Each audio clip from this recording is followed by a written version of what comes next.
ಚಂದ್ರಶೇಖರ ಅನ್ನೋ ಕಾರ್ಯಕರ್ತ ಬೆಳಗಿನ ಜಾವ 4 ಗಂಟೆಗೆ ಕಾರ್ಯನಿಮಿತ್ತ ಕೇಶವಕೃಪಕ್ಕೆ ಬರ್ತಾನೆ. ಕೇಶವಕೃಪಕ್ಕೆ ಬಂದಂಥ ಸಮಯದಲ್ಲಿ ನಾಗಭೂಷಣ್ ಅವರು ಯಾವುದನ್ನು ಬರಿತಾ ಇದ್ರಂತೆ, ಯಾವುದನ್ನು ದಾಖಲೆ ಮಾಡ್ತಾ ಇದ್ರು. ಅದನ್ನು ನೋಡ್ತಾ ಇದ್ದಂಥ ಚಂದ್ರಶೇಖರ್ ಕೇಳಿದರು, ನಾಗಭೂಷಣ್ ಅವರೇ ಇಷ್ಟೊತ್ತಿಗೆ ಏನು ಮಾಡ್ತಾ ಇದ್ರಿ? ಎಲ್ರಿಗೂ ನಮಸ್ಕಾರ. ಸಂಘದ ಕಾರ್ಯಕರ್ತರಿಗೆ, ಸಂಘದ ಸ್ವಯಂ ಸೇವಕರಿಗೆ ಬೆಂಗಳೂರಲ್ಲಿರುವಂತಹ ಕೇಶವಕೃಪ ರಾಜ್ಯದ ಕೇಂದ್ರ ಕಾರ್ಯಾಲಯ, ಪ್ರಾಂತ ಕಾರ್ಯಾಲಯ ಅದು ಒಂದು ರೀತಿಯ ದೇವಾಲಯ ಇದ್ದ ಹಾಗೆ.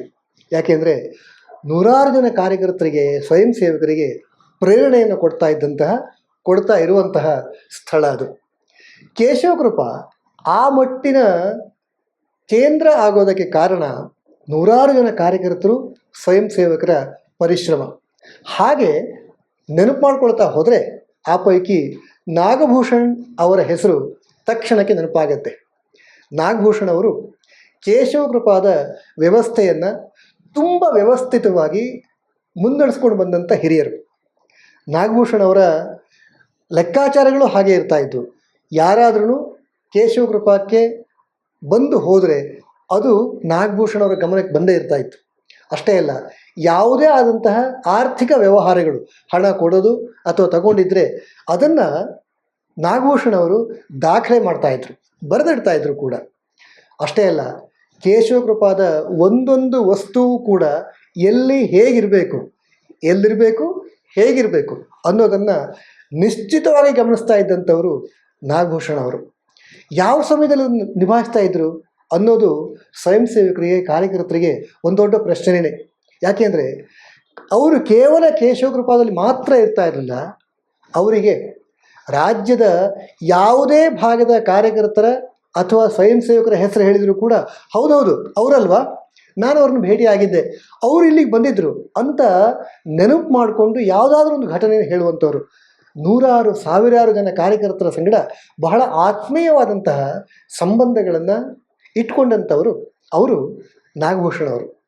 ಒಮ್ಮೆ ಚಂದ್ರಶೇಖರ ಅನ್ನುವ ಕಾರ್ಯಕರ್ತ, ಸಂಸ್ಕೃತ ಭಾರತೀಯ ಕಾರ್ಯಕರ್ತ, ಸಂಸ್ಕೃತ ಭಾರತಿ ಕಾರ್ಯಾಲಯ ಇರುವಂಥದ್ದು ಈಗ ಬೆಂಗಳೂರಿನ ಗಿರಿನಗರದಲ್ಲಿ, ಅಕ್ಷರಂ ಅಂತ ಅದರ ಹೆಸರು.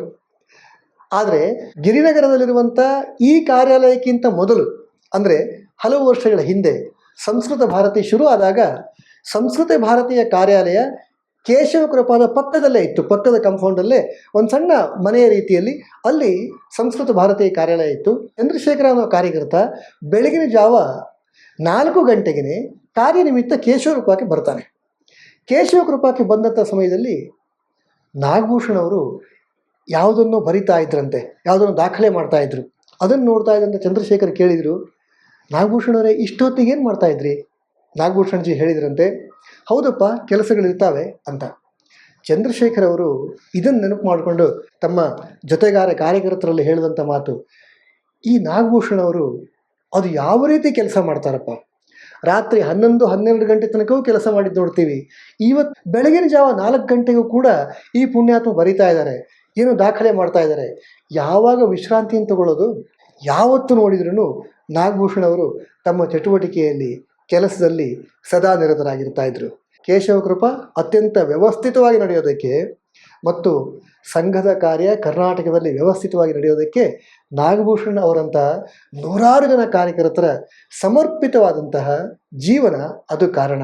ಸಂಘಕ್ಕೆ 100 ವರ್ಷಗಳಾಗ್ತಾ ಇರುವಂಥ ಈ ಹಿನ್ನೆಲೆಯಲ್ಲಿ ನಾಗಭೂಷಣ್ ಅವರ ಜೀವನ ಖಂಡಿತವಾಗಿಯೂ ಕಾರ್ಯಕರ್ತರಿಗೆ ಪ್ರೇರಣೆ ಆಗತ್ತೆ, ಸ್ವಯಂ ಸೇವಕರಿಗೆ ಮಾದರಿ ಆಗತ್ತೆ ಅಲ್ವೇ?